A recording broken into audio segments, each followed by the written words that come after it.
नमस्कार, स्वागत है आप सभी का हमारे YouTube चैनल में। आज विषय से कुछ हटके चर्चा होगी क्योंकि आज बड़ा ही खास दिन है। आज दिन है 12 जनवरी और इस 12 जनवरी को हम लोग मनाते हैं राष्ट्रीय युवा दिवस के रूप में। राष्ट्रीय युवा दिवस अर्थात आज है स्वामी विवेकानंद की जयंती। सबसे पहले स्वामी विवेकानंद को 160वीं जयंती पर हम सारे लोगों का बहुत बहुत नमन है।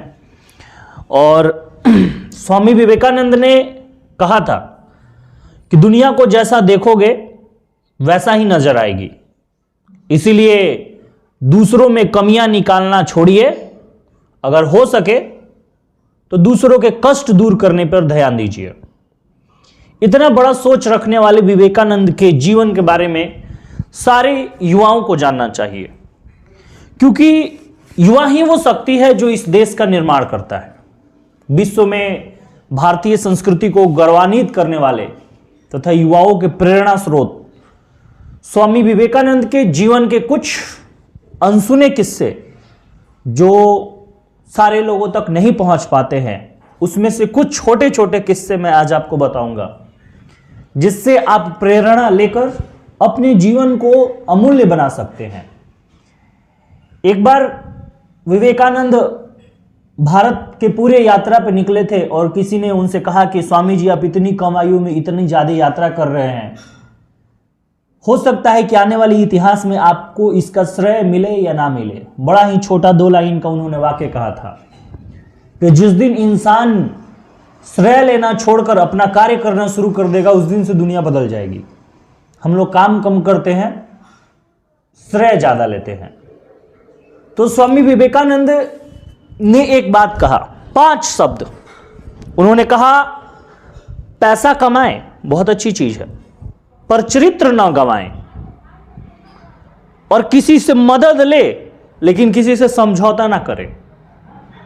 मैं एक बार इस लाइन को दोहराना चाहूंगा, पैसा कमाएं लेकिन अपना चरित्र ना गवाएं, और किसी से मदद जरूर ले लेकिन किसी से समझौता ना करे। तात्पर्य क्या है कि अक्सर इस भागदौड़ भरी जिंदगी में हम पैसा कमाने के लालच में, मोह में अपने चरित्र को भूल बैठते हैं, और वो चरित्र ही है जो इंसान को उसके उपलब्धि के शिखर तक पहुंचाता है। और जब हम किसी समस्याओं में पड़ते हैं तो उस समस्या में किसी से मदद लेने के लिए हम अपने सिद्धांतों के साथ समझौता कर देते हैं। मैं कुछ छोटी छोटी बातें आपके साथ शेयर करना चाहूंगा। ये मेरे जो भी शब्द निकल रहे हैं वो मेरे शब्द नहीं है, ये स्वामी विवेकानंद के कहे हुए शब्द है जो मैं आपके साथ साझा कर रहा हूं। स्वामी विवेकानंद अपनी छोटी सी जिंदगी में कई बड़े सबक दे गए हैं। एक बार 1886 की बात है, जब वो रामकृष्ण परमहंस के पास गए, जो उनके नैतिक गुरु भी है, और रामकृष्ण परमहंस ने उनसे पूछा कि बताओ नरेंद्र, क्या बनना चाहते हो। स्वामी विवेकानंद के चेहरे पे तेज था और उन्होंने मुस्कुराकर जवाब दिया, स्वामी जी, मुझे निर्विकल्प समाधि चाहिए। निर्विकल्प समाधि थोड़ा कठोर हिंदी शब्द है, इसका मतलब है कि मुझे दुनिया से कोई लेना देना नहीं है, मैं दुनिया से अपने आप को काटकर समाधि में रखूंगा, मैं अपने आप को भगवान से जोड़ूंगा, स्वामी विवेकानंद ने कहा। रामकृष्ण परमहंस इतना बात सोचकर, सुनकर गहरे सोच में पड़ गए और उन्होंने कहा कि नरेंद्र, मैंने तो सोचा था कि तू वट वृक्ष बनेगा, हजारों असहायों को आश्रय देगा, तुम तो उस ताड़ की वृक्ष की तरह बनना चाहता है जो जंगल में सबसे ऊंचा तो दिखता है लेकिन उस पे एक पक्षी भी आशियाना नहीं बना सकता। नरेंद्र, तुम्हारा जीवन इसलिए हुआ है कि तुम दुखियों के लिए, शोषितों के लिए, वंचितों के लिए, समाज के निचले तबके के लिए खड़ा हो और उन्हें अधिकार दिलाने के लिए तुम कठोर प्रश्न, कठोर यात्रा कर सको। इस बात ने स्वामी जी को अंदर से हिला दिया और यह पहला कदम था उस छोटे से बालक नरेंद्र का, जहां से वो स्वामी विवेकानंद बनने की यात्रा पर निकल पड़े। और एक दिन जब वो समाधि में बैठे थे तो उनके आंखों से आंसू की धारा बह निकली और उन्होंने कहा, बहुजन हिताय बहुजन सुखाय। और इसी सत्य के प्रचार के संकल्प के साथ वो निकल पड़े दुनिया भ्रमण के लिए, भारत भ्रमण के लिए। और उन्होंने इतनी कम समय में इतनी ज्यादा यात्राएं की कि उनका शरीर जो था वो रोग ग्रसित हो चुका।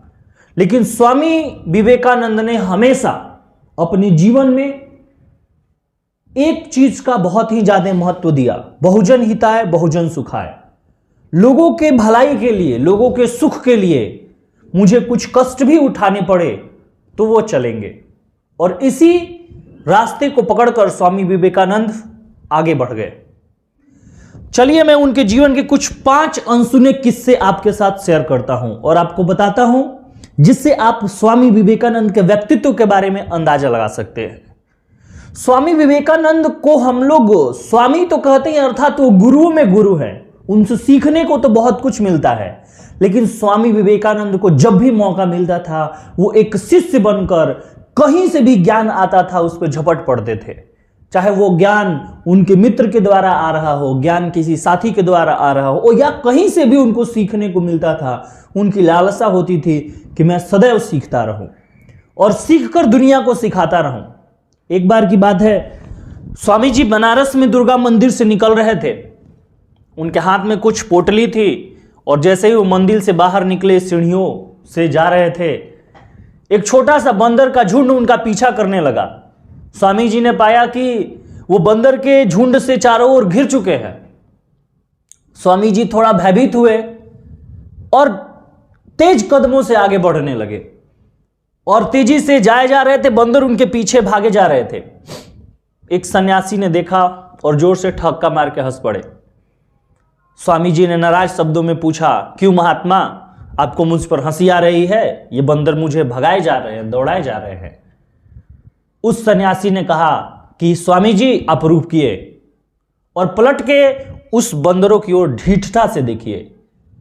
स्वामी जी ने ऐसा ही किया और जब स्वामी जी ढीठता से उस बंदरों की ओर देखने लगे, बंदर जो है वो भाग निकले।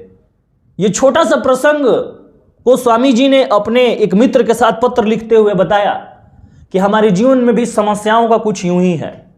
हमारे जीवन में समस्याएं और डर यूं ही हमें दौड़ाती है और जब तक हम उन समस्याओं से, उन डर से भागते रहेंगे, दौड़ते रहेंगे, तब तक वो समस्याएं हमें दौड़ाती रहेगी, भगाती रहेंगी।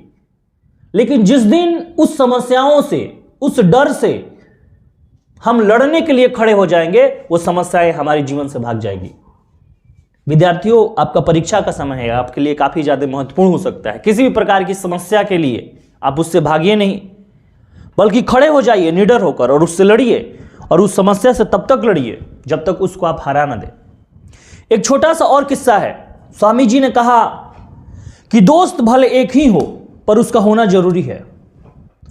स्वामी जी ने हमेशा इस बात पे बल दिया कि आपके जीवन में दोस्त होने चाहिए, लेकिन इस बात पे भी जोर दिया कि दोस्तों की भीड़ नहीं होनी चाहिए, एक सच्चा दोस्त होना चाहिए, जिस दोस्त से आप अपनी अंतर आत्मा की, अपनी जीवन की हर बातों को कह सके, खुले रूप से कह सके।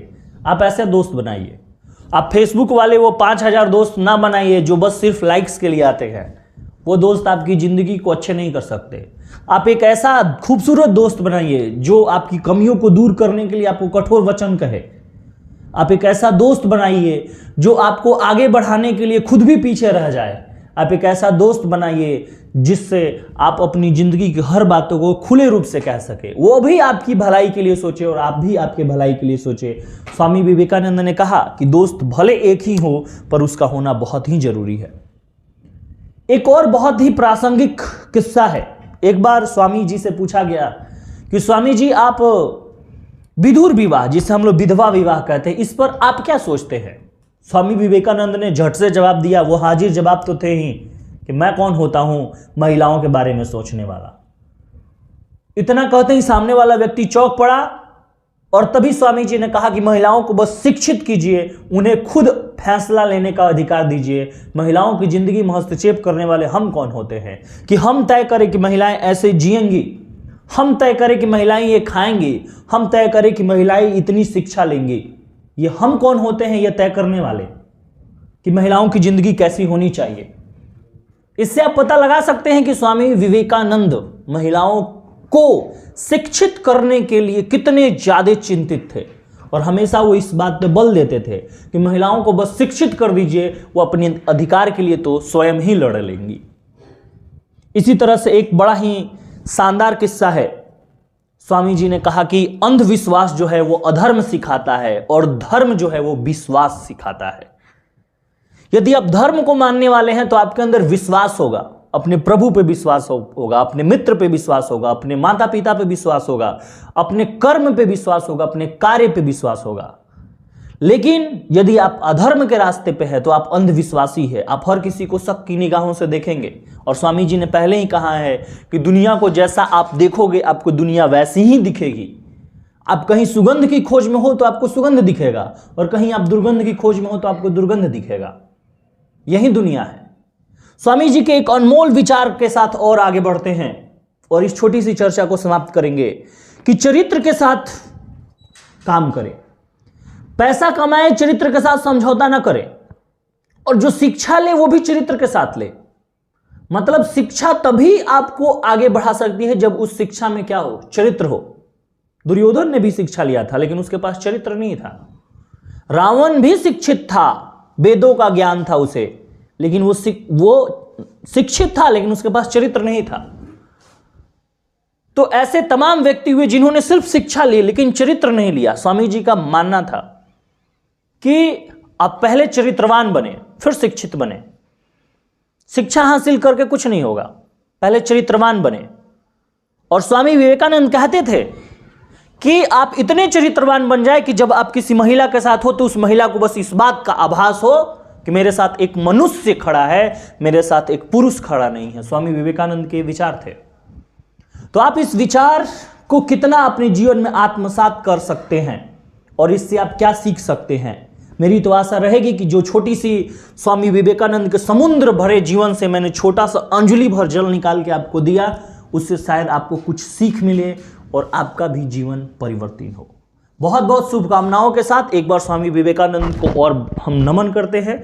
और आज की वीडियोस में इतना ही, फिर मिलेंगे अगले वीडियो में कुछ नए इन्फॉर्मेशन के साथ। वीडियो अच्छी लगी हो तो अपने दोस्तों के साथ जरूर शेयर करें, चैनल को सब्सक्राइब करें, वीडियो को लाइक करें। थैंक यू सो मच, धन्यवाद।